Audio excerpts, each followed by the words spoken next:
saudar a igreja com a graça e a paz do nosso Senhor e Salvador Jesus Cristo. Para mim é um privilégio imenso estar pela primeira vez nesta igreja pregando a palavra de Deus. A minha oração é que esta mensagem alcance o seu coração, assim como esta mensagem alcançou o meu coração.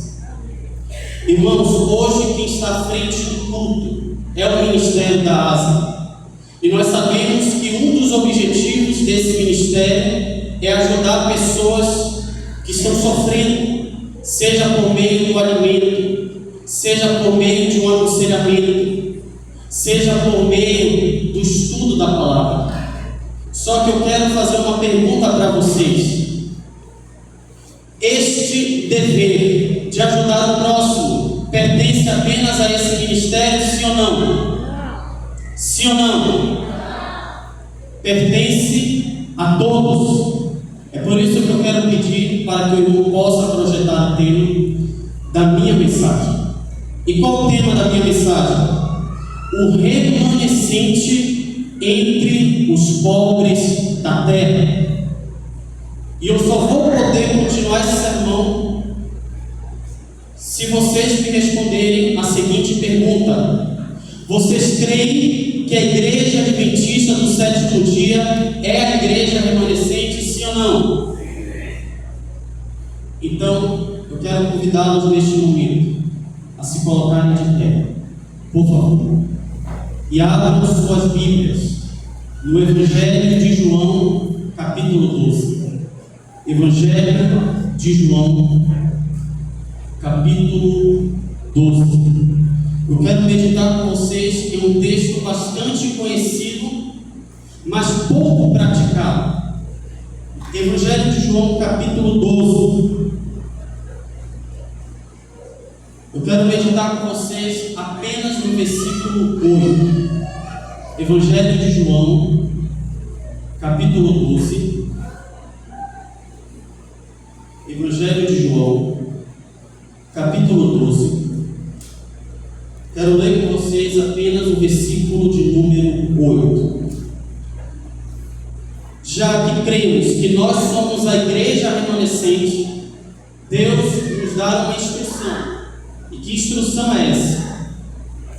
João 12, versículo 8, nos diz o seguinte: porque os pobres estão sempre com vocês, mas a mim vocês nem sempre terão.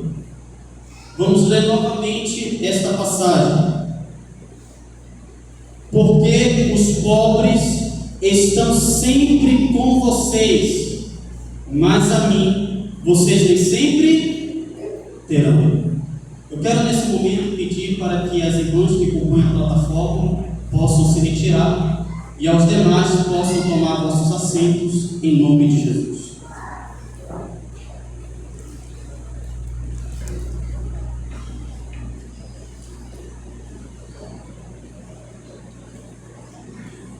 Essas palavras de Jesus se dão na última semana do seu ministério.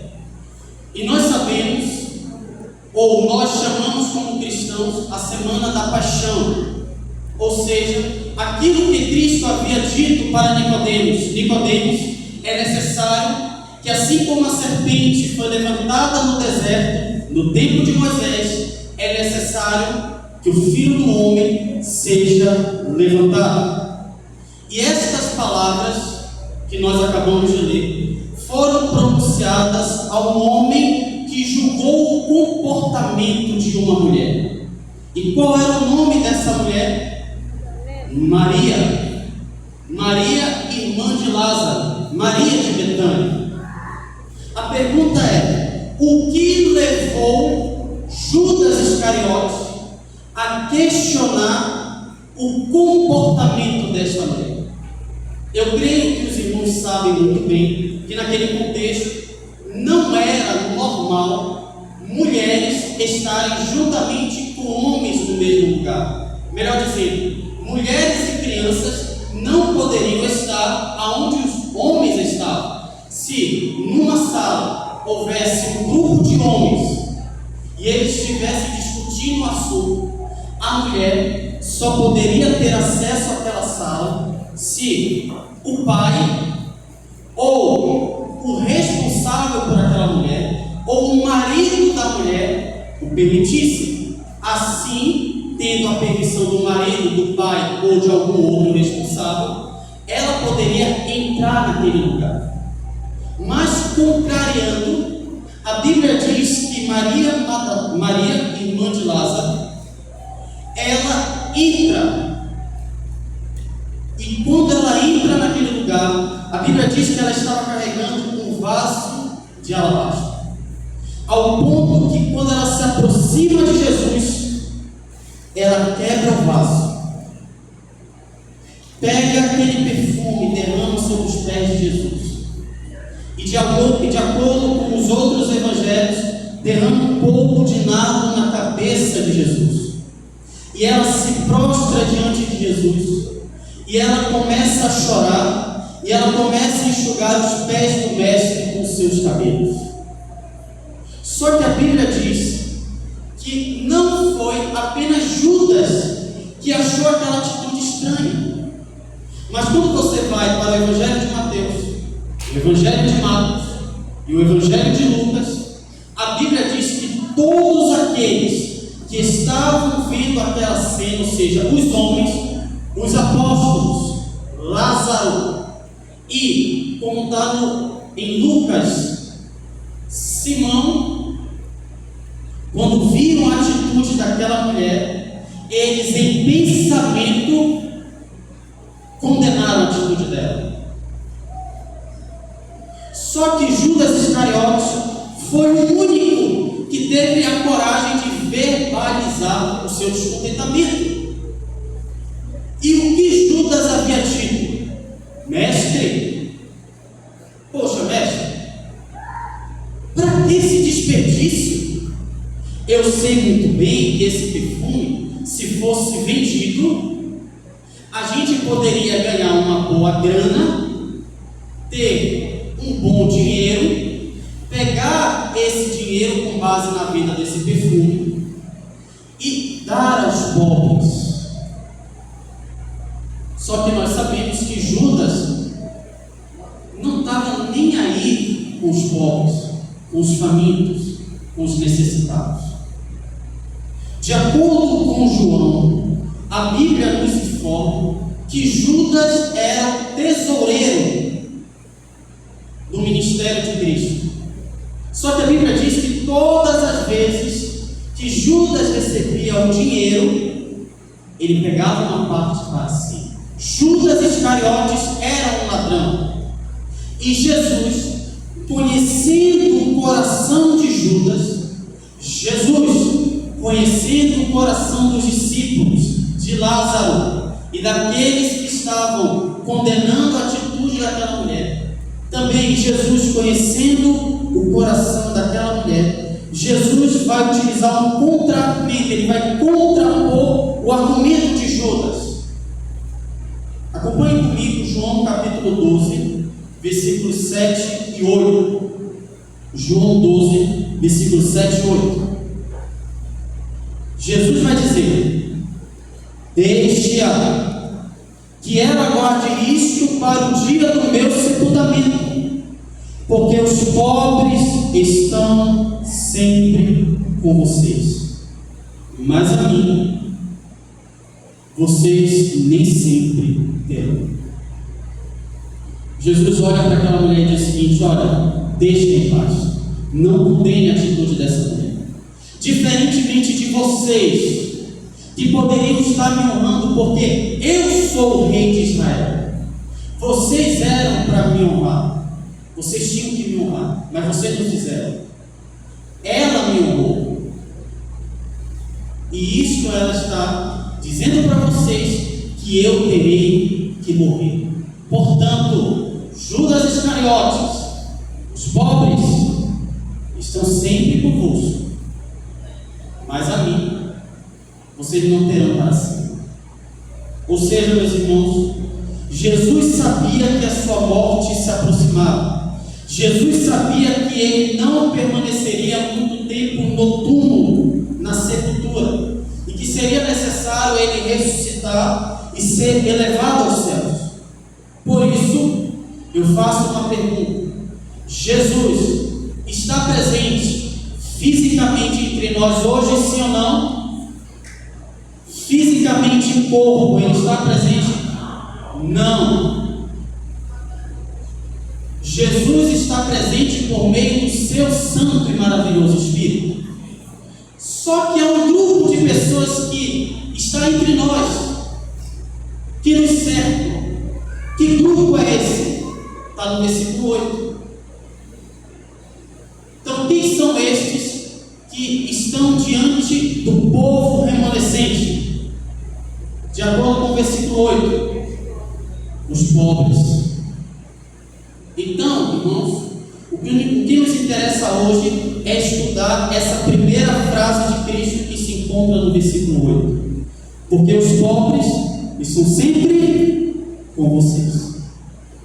Vá comigo agora para o texto paralelo. Evangelho de Marcos, capítulo 14, versículo 7. Abra sua Bíblia no Evangelho de Marcos, capítulo 14, versículo 7.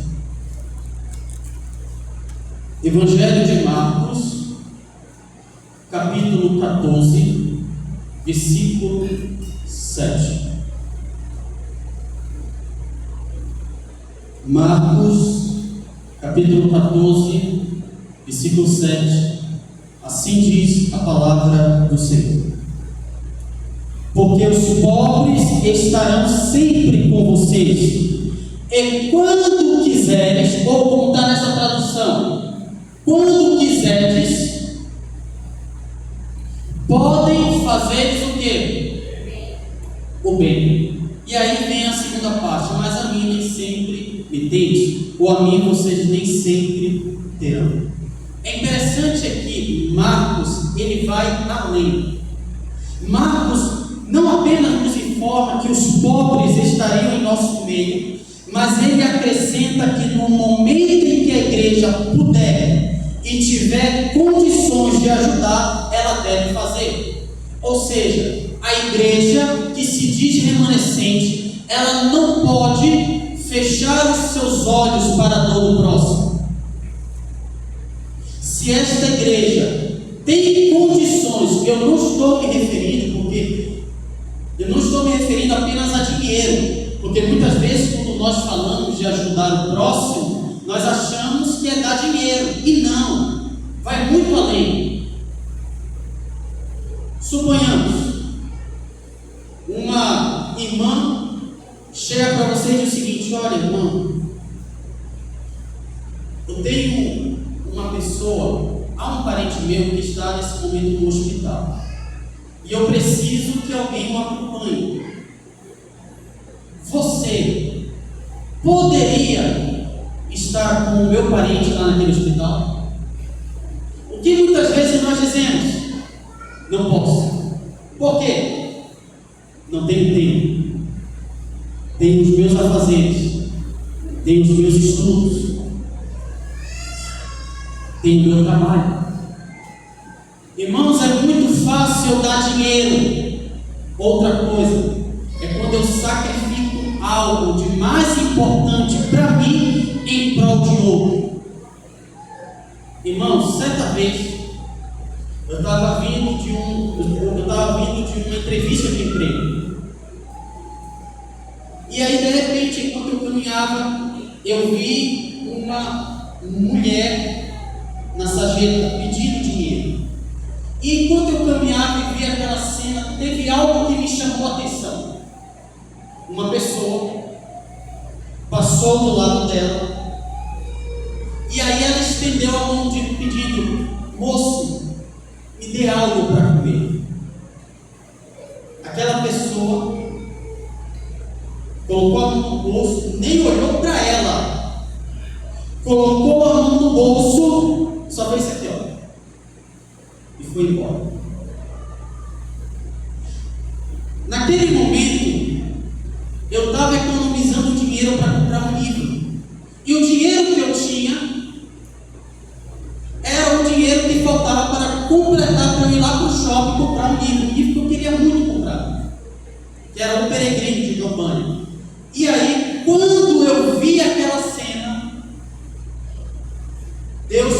no meu coração. Pega esse dinheiro que tu tem, esse dinheiro que você está economizando, esse dinheiro que falta para você completar, para você comprar o livro que você tanto quer, que está na promoção. Pega esse dinheiro, dá aquela mulher. Irmãos, eu relutei. Vou ser bem sincero com vocês, eu relutei. Não, esse dinheiro, porque está na promoção, a moça disse que não vai durar muito tempo.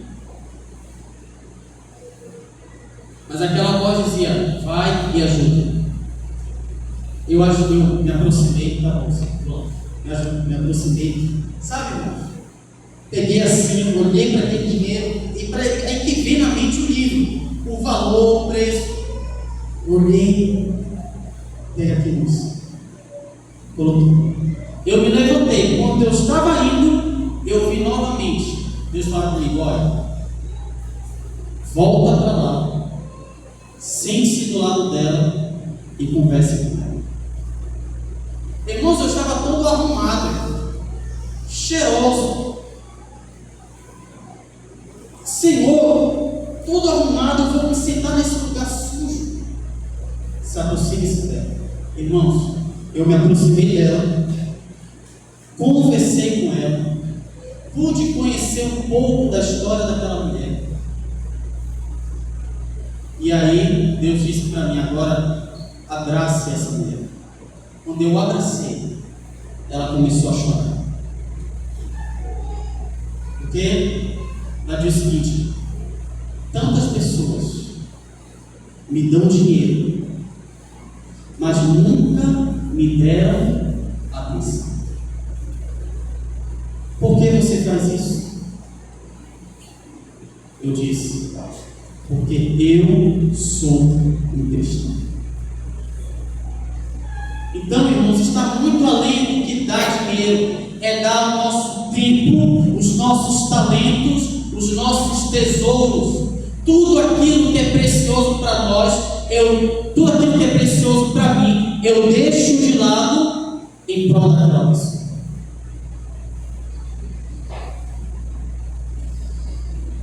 E quando nós analisamos, irmãos, aquele que está por trás destas palavras, os pobres sempre estarão com vocês, e quando quiserem, podem fazer o bem.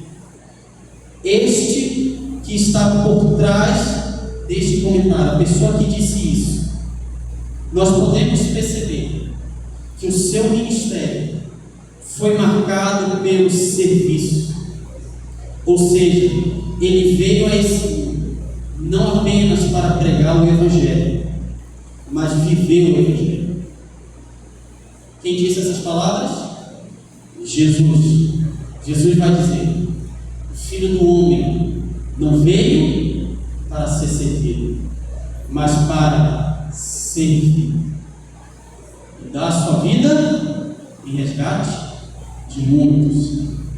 Eu não sei se você sabe, hoje nós achamos linda essa frase, mas naquele contexto foi um escândalo para os discípulos.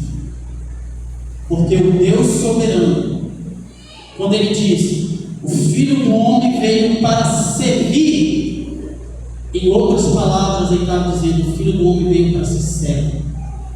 E o servo, na língua original, sabe o que significa? Escravo. O Deus soberano, o Criador dos céus e da terra, veio a esse mundo, não para ser servido, mas para ser escravo e dar a sua vida em resgate de muitos. Você está nessa terra, não para ser servido, mas para servir e dar a sua vida em prol do próximo. Por quê? Não sei se você já se fez essa pergunta. Por que o ministério de Cristo foi tão promissor? Por que o ministério de Cristo foi tão promissor enquanto esteve nessa terra? E olha que no tempo de Cristo não existia internet. Existia internet no tempo de Cristo, sim ou não? Existia automóveis, sim ou não? Carro, moto, era a pé ou a camelo, um animal de carga.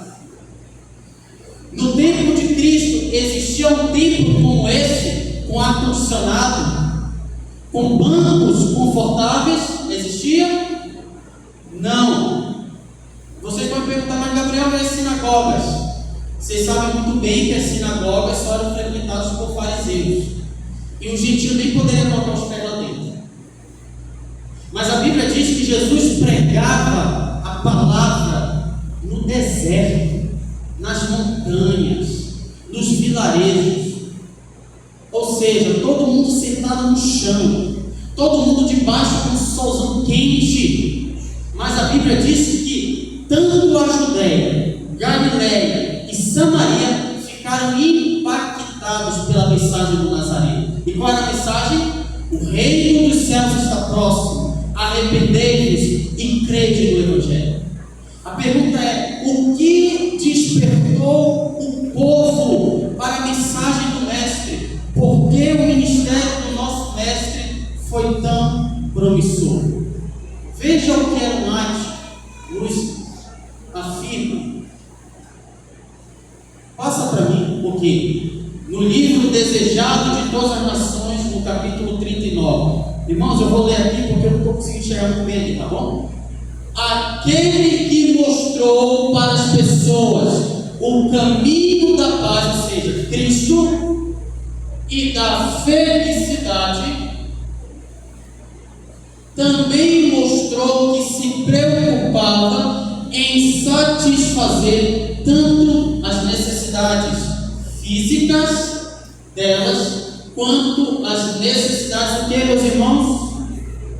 O que, meus irmãos? Espirituais. Nesse texto do livro Desejados de Todas as Nações, no capítulo 39, eu encontro o motivo pelo qual o ministério de Cristo foi tão promissor. Porque Jesus teve êxito no seu ministério? Porque Jesus, ele identificou nos seus ouvintes as duas grandes necessidades que eles tinham naquele momento. E nesta manhã, na sociedade em que eu e você vivemos, essa sociedade tem duas grandes necessidades. Quais são essas necessidades? Primeiro, a necessidade espiritual. Vivemos em um mundo voltado para a espiritualidade. É óbvio que eu não tenho tempo para me aprofundar neste âmbito, nessa questão aqui, mas nós podemos entender que a sociedade em que eu e você vivemos é uma sociedade altamente espiritual. E até ateus também podem ser considerados espirituais. Até o ateísmo que ignora o Deus verdadeiro, também o próprio ateísmo tem a sua religião. Mas também Jesus identificou nos seus ouvintes uma outra necessidade. Qual era essa necessidade? Física.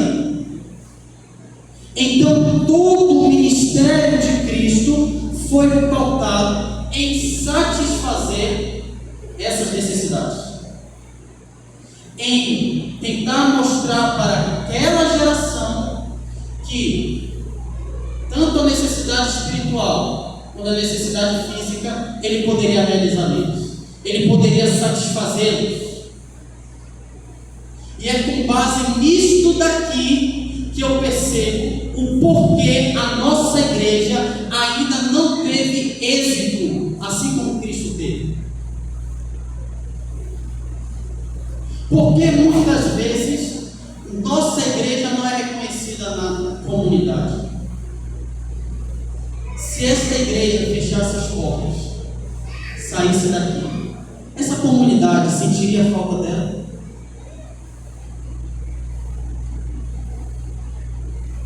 Porque muitas vezes a nossa igreja não cresce. Porque muitas vezes a igreja do Senhor não é reconhecida na comunidade. Porque não conseguimos atrair as pessoas. Sabe por quê? Porque achamos que as pessoas só serão atraídas apenas por aquilo que nós ensinamos.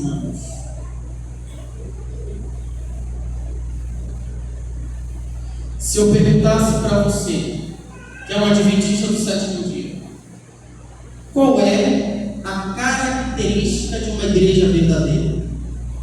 Qual seria a sua resposta? Talvez você me apresentaria esses dois textos bíblicos aqui. Apocalipse 12, 17. O dragão ficou irado com a mulher. Mulher em profecia significa igreja. Então o dragão, que é o símbolo de Satanás, ficou irado contra a igreja de Deus e foi travar guerra com o restante da descendência dela, ou seja, os que guardam os mandamentos de Deus e têm o testemunho de Jesus. Então o adventista iria falar para mim: olha, a característica do povo de Deus no tempo do fim é que eles guardam os mandamentos, os 10 mandamentos, e eles têm o testemunho de Jesus, ou seja, no meio desse movimento profético, Deus levantaria um profeta para instruir o povo. E aí você iria possivelmente lá para Apocalipse capítulo 14, versículo 12, que diz: aqui está a perseverança dos santos, os que guardam os mandamentos de Deus e a fé em Jesus. Ou seja, você iria concluir da seguinte maneira: as características do povo remanescente são aqueles que guardam os mandamentos de Deus, inclusive o sábado, aqueles que têm o dom profético e aqueles que têm a fé em Jesus. Ótimo, perfeito, isso está correto. Só que muitas vezes nós negligenciamos um outro texto que nos dá uma outra característica do que é ser uma igreja verdadeira. Que texto é esse? Tiago, capítulo 1, versículo 27.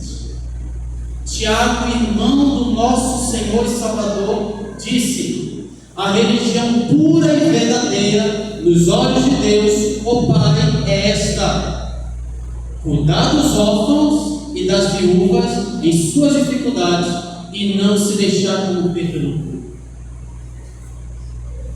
Então, uma das características de uma igreja verdadeira é aquela que cuida dos órfãos e das viúvas. Muitas pessoas, muitos teólogos, muitos cristãos se aprofundaram nesse texto e eles nos trouxeram comentários interessantes dessa passagem. Eu quero apresentar para vocês Orígenes. Orígenes foi um cristão, ou melhor dizendo, um pai da igreja que viveu entre o final do segundo século para o início do terceiro século depois de Cristo. Ele foi o pai da igreja. Ele vai dizer o seguinte: a fé verdadeira se mostra não apenas em palavras, mas nas obras, principalmente no cuidado com os desamparados e no afastamento das impurezas do mundo. A fé verdadeira, você só será conhecido como aquele que tem uma fé verdadeira, aquele que é verdadeiramente um cristão, se você cuidar dos desamparados e se afastar do mundo. Porque é muito fácil eu chegar na igreja e dizer: olha, precisamos cuidar dos desamparados, precisamos alimentar os famintos, precisamos visitar os doentes, precisamos visitar os encarcerados. A pergunta é: você já fez isso?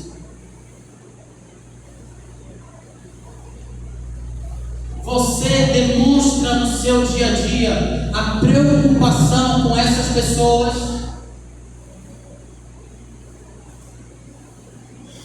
Outro comentário interessante, João Calvino, ele vai dizer o seguinte em relação a essa passagem: Tiago não pretendia, o grande reformador, João Calvino, foi um dos grandes reformadores do protestantismo. Ele vai dizer: Tiago não pretendia definir toda a religião, mas está combatendo uma forma corrompida corrompida de religião. O que João Calvino quer nos dizer? É porque muitas vezes utiliza-se essa passagem para dizer o seguinte: olha, todos os caminhos conduzem a Deus. Ou seja, você pode ser espírita e não tem nenhum problema, porque, eu não sei se vocês sabem, o espiritismo vai dizer que fora da caridade não há redenção. O espiritismo é uma religião que é muito voltado para a ajuda do próximo, mas mesmo preocupados com o próximo. Os caracteriza como um povo de Deus, com um sistema religioso de acordo com a palavra? Não. O que Tiago quer nos ensinar é que, primeiro, há uma característica do povo de Deus, que é a preocupação com os órfãos, mas também Tiago ele quer mostrar uma forma corrompida da religião, que se contenta com aparências externas e negligencia a misericórdia. Ou seja, Tiago está criticando aquelas denominações cristãs verdadeiras que estão preocupadas em apenas ornamentar a igreja, que estão preocupadas apenas em postar nas redes sociais, mas não está preocupado com os necessitados. Apenas aparência externa. Olha, hoje é o sábado da asa, mas o que você fará depois quando sair desta igreja? Você vai ajudar os desamparados? Será que eu vou ajudar os desamparados? Então Tiago confronta a forma corrompida da religião que está tão preocupada em programações e mais programações, ao ponto de negligenciarem a misericórdia, a qual é uma das partes principais da piedade. Charles Spurgeon, passa para mim por favor. Charles Spurgeon, o príncipe dos pregadores, ele vai ser tão enfático nesse texto que ele vai dizer: não é ouvir sermões, cantar hinos ou repetir orações mecanicamente, mas é amar os necessitados, cuidar dos órfãos, socorrer as viúvas e viver em santidade diante de Deus. E aí o príncipe dos pregadores vai dizer: você quer uma religião pura? Você quer que esta igreja seja pura diante de Deus? Você quer que essa igreja tenha êxito na missão? Portanto, vá consolar o órfão. Você quer algo imaculado? Vai enxugar as lágrimas de uma viúva. Haja como Cristo agiria. Cristo nunca no seu ministério negligenciou uma alma. Cristo nunca negligenciou um necessitado, um órfão. E por que muitas vezes eu e você negligenciamos?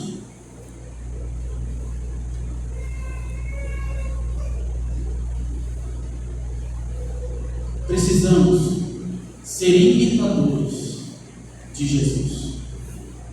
Você lembra daquela música? Amar como Jesus amou. E aí vai dizendo, né? Fazer o que Jesus fazia. E no fim do dia, você será feliz. Por quê? Porque você cumpriu o seu propósito. E qual é o propósito do povo de Deus? Consolar os órfãos, enxugar as lágrimas das viúvas. E o que dizer dessa mulher? Ela vai dizer o seguinte: o amor verdadeiro sempre leva ao serviço, e o serviço, para ser verdadeiro, deve custar, deve mexer com você. Ela vai dizer: deve se esvaziar-nos de nós mesmos. E ela abandonou seu país em prol dos órfãos, dos pobres, dos necessitados. Cristo se disfarça nos povos. Cada um deles é Jesus, hein? Isso é maravilhoso. Porque muitas vezes, ó Mestre, quanto eu queria ver o teu rosto. Ó Senhor, quanto eu queria tocar no seu rosto. Quer ver o rosto do Mestre? Quer ver Jesus? Jesus se encontra onde? Naquela alma faminta, naquela alma que está de luto. Ali Jesus se encontra. Não é à toa que Jesus disse: quando vocês fizeram a um desses meus pequeninos, a mim o fizeste. A mim o fizeste. A verdadeira igreja não tem apenas um corpo doutrinário sólido, bíblico, verdadeiro. Ela também se importa com a dor do outro. Por isso, do Mestre dizer que os pobres sempre estarão com vocês. Os discípulos entenderam as palavras do Mestre, ao ponto que em Atos, no capítulo 2, passa para mim, Atos, no capítulo 2, nos versículos 45, versículos 44 e 45, a Bíblia vai dizer: todos os que creram estavam juntos e tinham tudo em comum. Vendiam suas propriedades e bens, distribuindo o produto entre todos, à medida que alguém tinha necessidade. Eu teria muita dificuldade, eu reconheço que eu teria muita dificuldade em vender a minha propriedade em prol do meu próximo. E aqueles não eram forçados, como alguns levam a crer. Aqui não precisava de Pedro dizer: olha, precisamos ajudar o próximo. Não, isso era algo voluntário. Partia de um coração grato. Mas para isso, todos tinham um só pensamento, um só propósito. Eles davam tudo que tinham em prol do seu próximo, ao ponto que a Bíblia vai nos dizer que não havia nenhum necessitado. Não havia ninguém que mendigasse o pão. Por quê?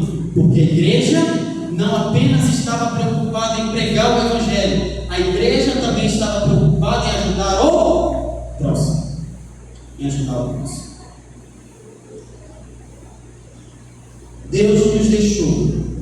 Deus deixou para a igreja remanescente algumas orientações por meio da sua serva. Eu quero ler alguns textos com vocês. Textos do Espírito de Profecia, textos que Deus deu à igreja remanescente, a mim e a você. Veja o que a serva do Senhor vai nos dizer. Ao vermos as necessidades dos pobres, dos ignorantes, dos aflitos, quantas vezes nosso coração desfalece? Perguntamos: que vale nossa fraca força? Quanto valem nossos escassos recursos para suprir essa grande necessidade? Não esperaremos por uma pessoa de mais capacidade para dirigir a obra ou por alguma organização para empreender. Cristo diz: dai-lhe voz de comer, empregai os meios, o tempo, as aptidões que possuís. Ou seja, não importa o quanto você ganha, não importa se você é rico ou pobre, mas Deus te dá a capacidade de ajudar o próximo. É por isso que a Noite vai dizer: portanto, empregai os meios, o tempo, as aptidões que possuís. E ela vai dizer ainda mais: é necessário pôr-se em íntimo contato com o povo mediante esforço pessoal. É dever dessa igreja, por cada membro, diante da necessidade do próximo. Vocês devem sair dos bancos e irem até os necessitados. Se empregasse, irmãos, aqui, irmãos, mexeu comigo. Se empregasse menos tempo a pregar sermões e mais fosse dedicado a serviço pessoal, maiores seriam os resultados que se veriam. Estamos tão preocupados com sermões e palestras, estamos ignorando o nosso coração. Aqui ela não está dizendo que não é necessário pregar. Aqui ela não está dizendo que a igreja deve parar de pregar o Evangelho. O que ela está dizendo é que a igreja precisa pregar o Evangelho, mas também ela precisa ajudar o próximo. Ela precisa ter um microfone na mão e a mão estendida ao próximo. É isso que Deus espera de nós. Os pobres devem ser socorridos, cuidados dos doentes, os aflitos e os que sofreram perdas confortados, instruídos os ignorantes e os inexperientes aconselhados. Eu me lembro que eu vi no Instagram uma postagem de certa igreja que se reuniu, coletaram uma quantidade de dinheiro e foram, pelo menos algumas mulheres foram até o bordel. E essas mulheres, as irmãs da igreja, chegaram até as mulheres e disseram: quanto vocês cobram? E aí elas disseram o preço. Sabe o que as irmãs fizeram? Nós vamos pagar o tempo que vocês poderiam estar satisfazendo desejos malignos para vocês saírem daqui e irem até a igreja. Lá vocês serão bem tratadas, cuidadas, alimentadas, e vocês ouvirão a poderosa palavra de Deus. Aquelas irmãs pegaram aquelas mulheres que eram prostitutas e levaram para dentro da igreja.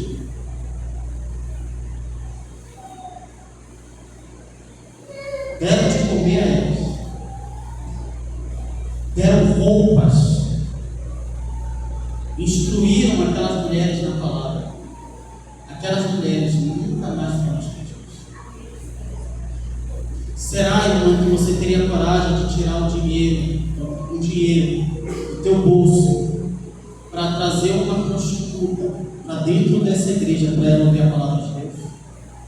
Será que você teria coragem de pegar aquele que está na sarjeta e trazer para dentro dessa igreja, tratá-lo como um irmão normal, pegar na mão, mesmo aquela pessoa totalmente fedorenta, abraçá-la e dizer: seja bem-vindo à casa do Senhor? Mas, irmão, vai sujar minha roupa. A pergunta é: o que vale? A tua roupa ou aquela roupa?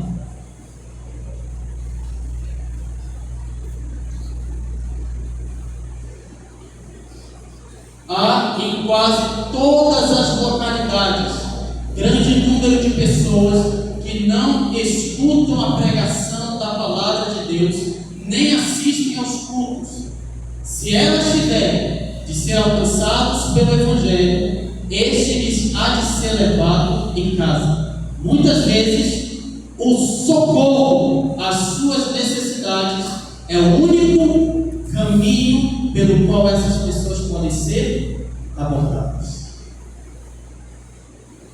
A única forma de pregarmos o Evangelho para muitos é por meio da ajuda, por meio do socorro, é prestar socorro a essas pessoas. Ela vai dizer ainda mais: Cristo confia a seus seguidores. O que, meus irmãos? Quantos nesta manhã desejam ser seguidores de Cristo? Erguam suas mãos. Cristo confia a você, que decidiu hoje ser um discípulo dele, um seguidor dele, uma obra individual. Que obra é essa? Uma obra que não pode ser feita por procuração, o serviço aos pobres e enfermos, o anunciar o Evangelho aos perdidos. Isso é o que Deus confia a mim e a você. Por isso que eu digo, irmãos, não deixe apenas nas costas da asa, do do departamental da ASA.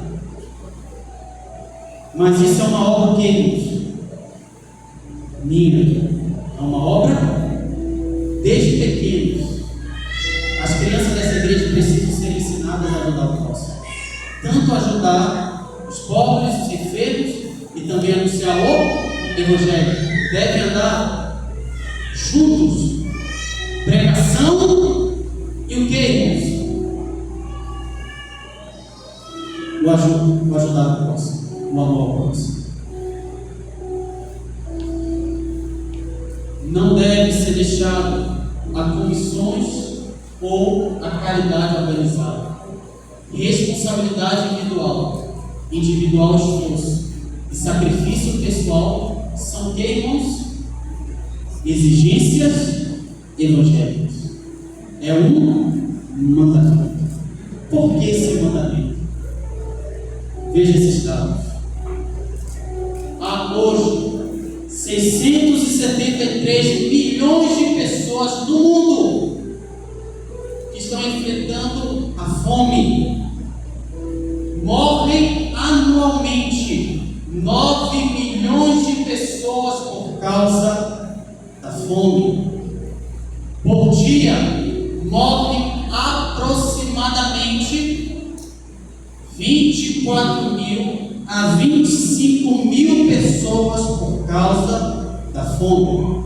Estima-se, isso aqui são dados que eu tirei, estima-se que 3,1 milhões de crianças menores de 5 anos morrem por ano devido à desnutrição. Esses dados têm mexido com você? Esses dados têm deixado você sem dormir?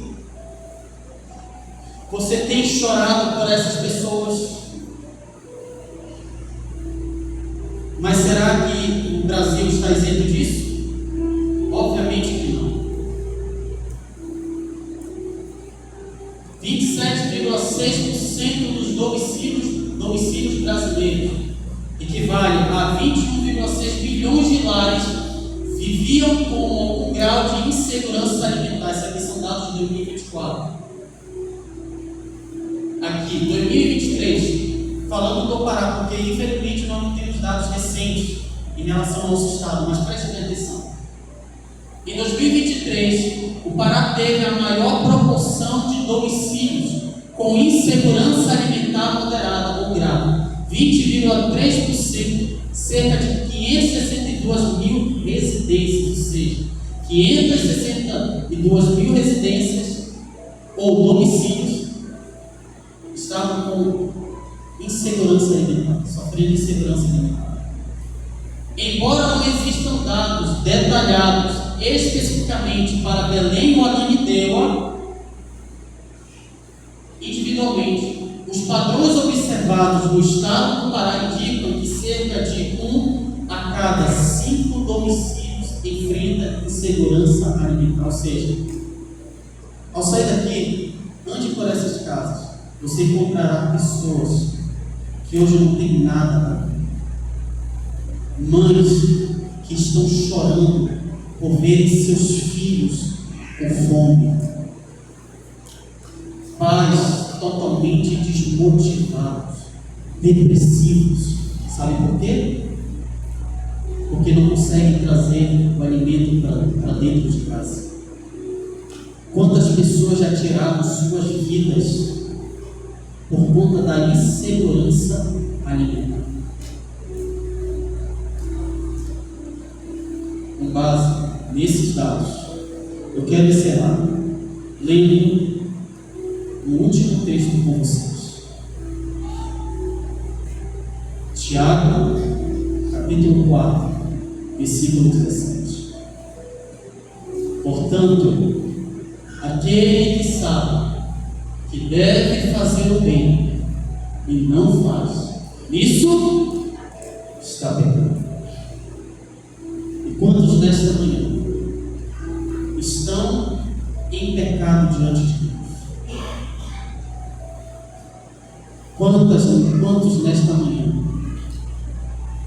estão tomando ou tomaram durante a sua semana esse tipo de atitude? ignorar o faminto, ignorar o necessitado. Porque a carta de Tiago foi tão odiada. Sabe por quê? Porque Tiago ele é prático. Ele não nos ensina apenas a teoria. Ele nos ensina que o Evangelho é mais do que uma teoria, é prática. E aqueles que não praticam o Evangelho estão pecando. E por estarem pecando e não se arrependerem dos seus pecados, o juízo de Deus virá sobre essas pessoas. É por isso que naquele grande dia, quando todos comparecermos diante do tribunal de Cristo, a base do juízo será a lei. Só que nós sabemos que a lei se resume no amor. Ou seja, a base do juízo é o amor. E Deus vai olhar para mim e para você e vai dizer: você amou? Você me amou? Alguns dirão sim. Então Jesus vai apontar para uma pessoa e vai dizer: então, se você me amou, por que você ignorou a dor daquele meu filho? Por que você ignorou a minha dor? Irmãos, eu não sou melhor do que vocês. Eu tenho as minhas falhas. E quantas vezes eu já cometi esse ato? Mas o apelo de Deus nesta manhã é para que nós venhamos a colocar em prática o Evangelho. E qual é este Evangelho? Vocês me perguntam. Aqui está. O Filho do Homem não veio para ser servido, mas para servir e dar sua vida em resgate de muitos.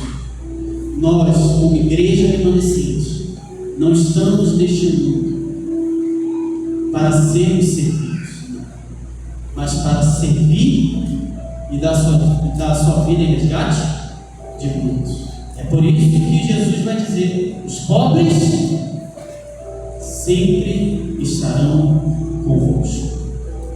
Nesse momento, o irmão Samuel irá louvar a Deus. E se você caiu nesse pecado de negligenciador do próximo, mas hoje reconhece: Senhor, eu pequei, eu negligenciei a dor do meu irmão, a dor do meu próximo. Senhor, tenha misericórdia de mim, Senhor, e me dê o teu Espírito, para que eu pregue a tua palavra com poder, seja por palavras ou seja por atos. Se este for o teu desejo, de ser um imitador de Jesus, porque Jesus disse: nisto conhecerão que sois meus discípulos, se vocês amarem uns aos outros. Se este é o seu desejo, de ser um seguidor de Jesus, enquanto o irmão estiver louvando a Deus, se coloque de pé, dizendo: eu quero, em nome de Jesus, ser um discípulo de Cristo. Se vocês ouviram a voz do Senhor, não endureçam os seus corações.